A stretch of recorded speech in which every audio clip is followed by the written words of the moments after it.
নমস্কার। এতদিন সব দুর্নীতিগুলো ধরিয়ে এসেছি এবং সত্যিই চারিদিক দুর্নীতিতে ভরেছিল। এবার এই যে এত এনার্জি, এত মানুষকে আইডেন্টিফাই করা, তার এনার্জি কোথা থেকে আসে?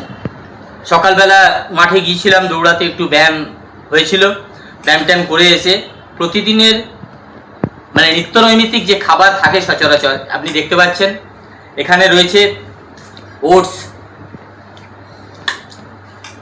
তার সঙ্গে খেজুর,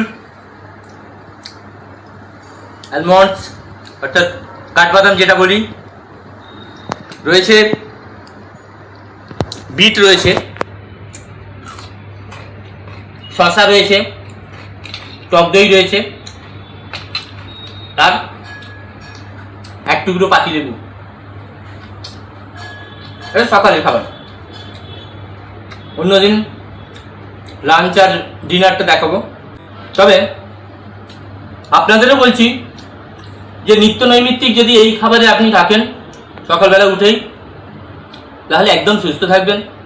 আরেকটা হচ্ছে দুর্নীতি করবেন না, অসৎ কাজ করবেন না, অনৈতিক কাজ করবেন না।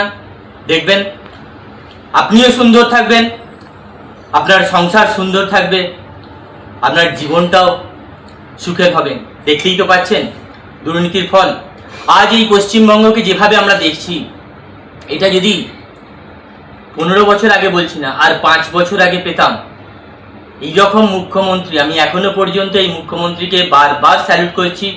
আমি অনেক দিন ধরেই চাইছিলাম যে এই রকম একটা বদল আসুক। আমার মতো হয়তো অনেকেই চাইছিল, কিন্তু সেই চাওয়াটা পাওয়া হয়ে ওঠেনি, আজকে হয়ে উঠেছে।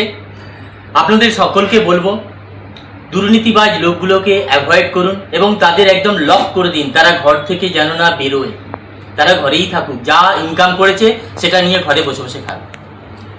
অতএব আপনারাও এই খাবারের মধ্যে থাকুন এবং সঠিক সৎপথে এবং সুষ্ঠুভাবে নিজের জীবনকে ভালো করে এগিয়ে নিয়ে চলুন।